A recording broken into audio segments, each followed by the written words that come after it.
copy pasting is a thing with science journalism and in journalism in general.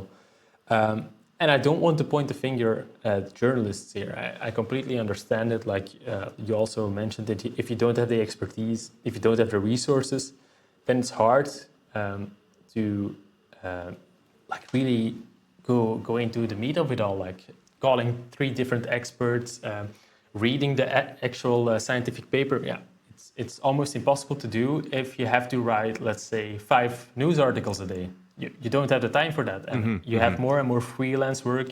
You have less stable contracts, and just journalists are expected to put out a lot of news because online news has to be filled, the newspaper has to be filled. There has to be something for social media that's catchy. So there has to be a lot of content. So I completely understand it. But for me, and I'm going on a rant a bit here, but for me, the responsibility changes. I think if the trend continues that we see a lot of copy pasting, then we as scientists, universities, and science communicators have to be very aware of what we send to journalists. We have to be very strict for ourselves. I think we have to be very transparent about the methods. We have to be very transparent about the limitations, because the chance exists that it just gets copied. And there are already some studies on that showing that exaggerations of findings, for example, don't happen necessarily in a news article.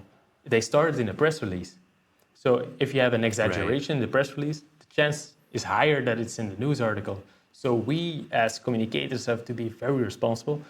Not saying that journalists don't have any responsibility. They are still gatekeepers, and if they can, they should still do journalism, not like just promote whatever press release that is being sent out. No, if you can, please go and look for more sources and call people and dive into it. So it's a shared responsibility, but I feel the responsibility of the communicator is becoming bigger.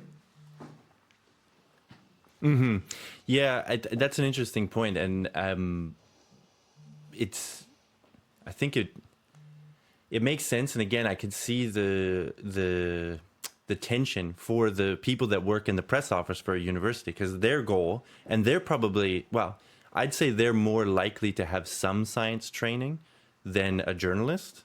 Like if we're just looking at a journalist again in a local newspaper, sort of, the broadsheet, right, that covers sports, it covers politics, it covers everything, right?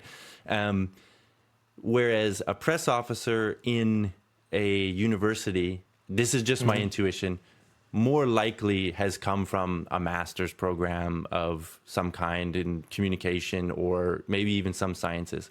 Now that I'm saying it, I'm thinking of all the people I know that were journalists that went into press I want to speak in on that very quickly. Indeed, there is some literature showing that a lot of press officers are former journalists. Also here at the University of Antwerp, he is a former, but that also means that they know the workings of journalism very well, and they know how to play on it and how to convince their former colleagues, in a sense. But I also do believe they have.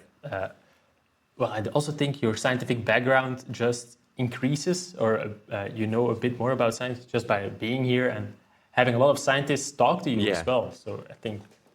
Right, exactly. And so that's what I'm saying, is that I wonder if, like, the tension there is your job is to promote. Like, the goal of this press release is to get it into the press. So you're going to do, that bias, that pressure is going to lead to some of those things you're saying, where it's like, you're not as cautious, or that exaggeration, I guess, is the one that I'm thinking of.